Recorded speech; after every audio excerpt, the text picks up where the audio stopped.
પાવન પર્વ તહેવારના દિવસે દરેક બહેનોએ આ દિવસની આતુરતાપૂર્વક રાહ જોતી હોય છે। ત્યારે રાજકોટ ખાતે પણ રક્ષાબંધન પર્વની લોકોએ ઉત્સાહભેર ઉજવણી કરી હતી। તો આ સાથે ક્યાંક હૃદયદ્રાવક દ્રશ્યો પણ જોવા મળ્યા હતા।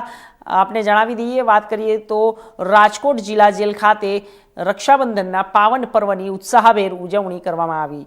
ત્યારે અલગ અલગ ગુનાઓમાં સજા કાપી રહેલ કેદી ભાઈઓ અને તેની બહેનો દ્વારા રાખડી બાંધવામાં આવી હતી। જે સમયે ક્યાંક હૃદયદ્રાવક દ્રશ્યો પણ જોવા મળ્યા હતા, કારણ કે વર્ષોથી જેલવાસ કાપી રહેલા કેદીઓ તેમની બહેનોને રાખડી બાંધવા આવતી હોય છે। ત્યારે પોતાનું વીર જેલ જેવી જગ્યાએ હોય અને તે પોતાની સામે અથવા તો તેના ઘરે રાખડી બંધાવે તો તેવું દરેક બહેન ઈચ્છતી હોય છે, પરંતુ આ હેતુથી ક્યાંક ને ક્યાંક રાખડી બાંધતી બહેનો અને ભાણેજ દ્વારા તેમના મામા સાથે મિલન કરતી વખતે ક્યાંક અશ્રુભીની આંખે પરમ કૃપાળુ પરમાત્મા તેના ભાઈ દ્વારા કરેલી ગુનાની સજા વહેલી તકે પૂરી કરી પોતાના ઘરે પાછો ફરે અને આવનારું રક્ષાબંધન દરેક બહેન જેલમાં નહીં પણ તેના ઘરે ઉજવી શકે તેવી ભગવાનને પ્રાર્થના કરવામાં આવી હતી। અને ભાઈ અને બહેન દ્વારા એકબીજાને મોં મીઠું કરાવી બહેનોને પવિત્ર તહેવાર એટલે રક્ષાબંધન પર્વની ઉજવણી કરવામાં આવી હતી।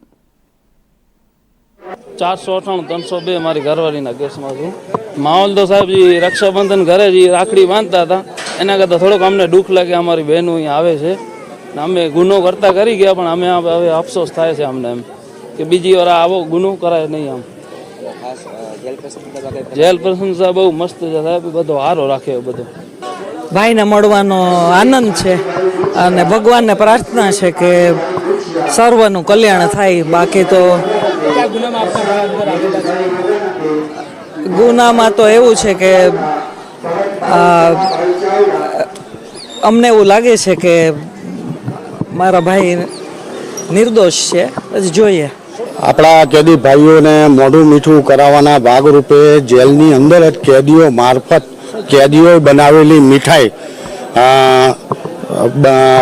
વિતરણ કરી એમનું મોઢું મીઠું કરાવવાના હેતુથી એક એ, અને બીજું વૃક્ષારોપણને પણ પ્રોત્સાહન મળે તો કેદી ભાઈ તરફથી, બંદીવાન ભાઈ તરફથી પોતાની બેનને વૃક્ષારોપણના ભાગરૂપે એક વૃક્ષનું છોડ એમને ભેટ આપવામાં આવે એવી વ્યવસ્થા કરવામાં આવેલી છે।